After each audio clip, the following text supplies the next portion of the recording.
हाँ जी हेलो। जी जी हाँ बापू, મહિપતસિંહ બાપુ બોલો? હા મહિપતસિંહ બોલું.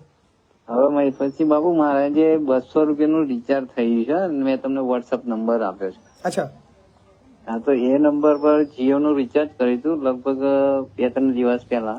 હમ અને એ ભાઈને મેં રિક્વેસ્ટ કરી હમ કે ભાઈ તું મારાથી ભૂલથી બેલેન્સ તારામાં થઈ ગયું છે, બરાબર તો તું મને એ ટ્રાન્સપોર્ટ ગમે તે ગૂગલ પે કરી દેજે 200 રૂપિયા. બરાબર તો એને મેં એમ કહ્યું, તો એ ભાઈ હું ઓળખતો નહીં, નંબર મેં તમને વોટ્સઅપ કર્યો છે. બરાબર એ નંબર પર હું ફોન કરું છું તો એને મારો બ્લોક નાખી દીધો. સાચી વાત છે.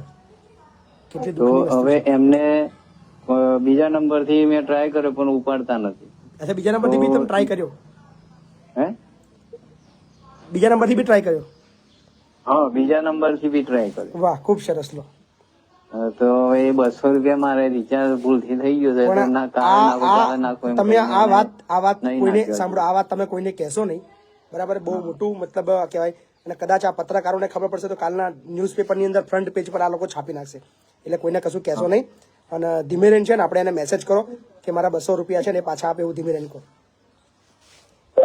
વાહ વાહ. બાપુ બોલેગા એપિસોડ ટૂંક સમયમાં બંધ થઈ જશે. જો હમણાં